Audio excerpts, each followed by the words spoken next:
Imagine two people wake up tomorrow with exactly $10,000. Same money, same country, same 24 hours in a day. One person uses that $10,000 to make life a little easier. A better car, a nicer apartment, a vacation. The other person uses it to buy something that can eventually make more money. 10 years later, those two people could be living completely different lives. And here's the strange part. They started with the exact same amount of money. So where did the difference come from? It comes down to something most people never learn. Money has a root. And the higher you climb that root, the less your wealth depends on a giant triangle. At the very bottom are millions of people. This is where most people begin. You have a skill.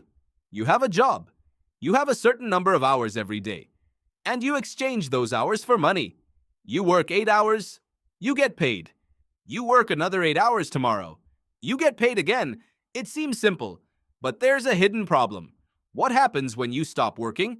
If your paycheck immediately stops, your income is attached to something extremely valuable. Your time. And time has a limit. You can only work so many hours. You can only take so many shifts. You can only answer so many emails. You can only be in one place at one time. So here's the first question. How do you make money when your time runs out? That's where the triangle starts changing. The first step isn't becoming rich. It's simply creating a gap between what you earn and what you spend. Imagine Sarah earns $3,000 a month. After rent, food, transportation, bills, and everything else, she has $300 left. That $300 doesn't look impressive, but something important just happened. Sarah created surplus. And surplus is the fuel that moves people upward. Because if every dollar disappears the moment it arrives, there is nothing left to build with. This is why two people earning the same salary can end up in completely different financial positions. One spends everything. The other creates a small gap. And that gap becomes savings. But savings alone aren't the destination. Because there's another problem.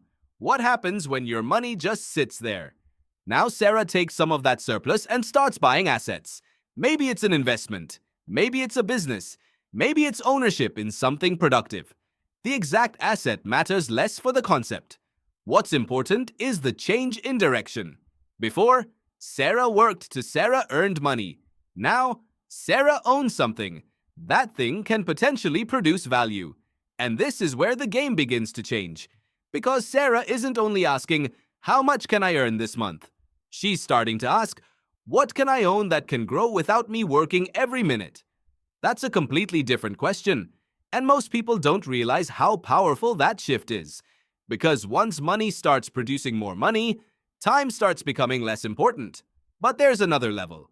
And this is where things get really interesting. Imagine Sarah starts a small business. At first, she's doing everything. She answers customers, she handles orders, she manages the website, she does the marketing. She is the business. If Sarah stops, the business stops. So technically, she hasn't escaped trading time for money yet. She's simply built a more complicated job for herself. Then she hires someone. Then another person. She creates systems. She automates certain tasks. She builds a brand. Now something changes. Sarah isn't just working inside the business, she's beginning to own the business. And that distinction is enormous. Because ownership can scale in a way individual labor can't. Sarah can only work 12 hours a day, but her business can potentially serve thousands of customers. And now you can see why the triangle gets narrower as you move upward. Fewer people own scalable assets than people who simply work for income. But there's still another level, because owning one small business is different from controlling large amounts of capital. At the next level, money isn't simply being earned, it's being allocated. Think about an investor with $10,000. They might invest it and hope it grows. But imagine someone with $10 million.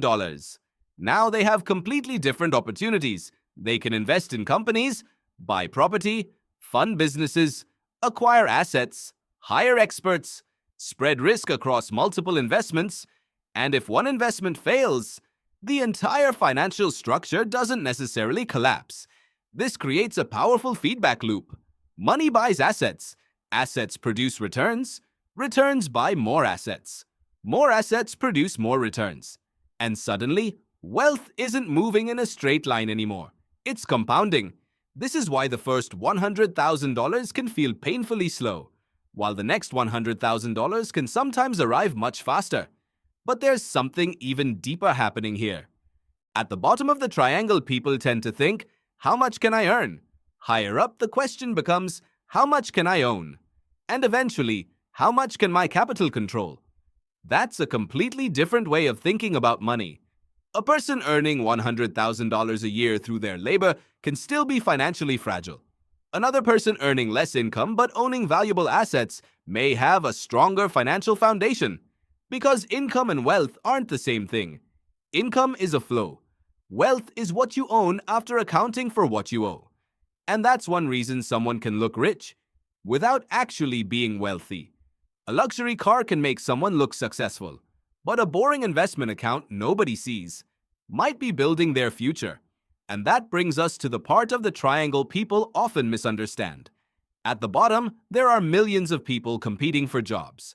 Higher up, there are fewer people who own businesses. Higher still, fewer people control significant capital. And at the very top, you find people whose wealth is often tied to ownership stakes in companies, investments, property, intellectual property, or other scalable assets. But here's the important part. The goal isn't to become a billionaire. That's not the lesson. The lesson is understanding the direction. If all of your money comes from your labor, you're at the most time-dependent part of the system. If you can save, you create surplus.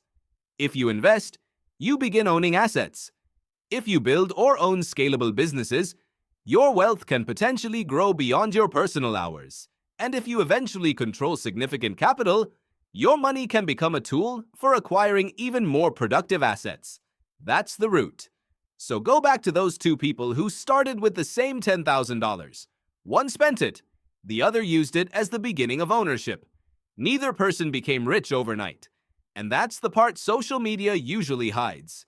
You don't magically jump from the bottom of the triangle to the top.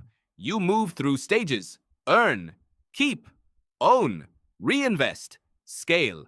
And eventually, your money starts doing something your time never could. It starts working without needing every hour of your life. That's the triangular root of money. And once you understand it, you stop asking only, how can I make more money? And you start asking the much more important question, what can I own that makes money without requiring all of my time? And now I want to know what you think. If you suddenly had $100,000 today, would you rather use it to improve your lifestyle or use it to buy assets and try to build even more wealth? And more importantly, what would you actually buy? Tell me your answer in the comments, because the way you answer that question might reveal which level of the money triangle you're currently thinking from. Thanks for watching.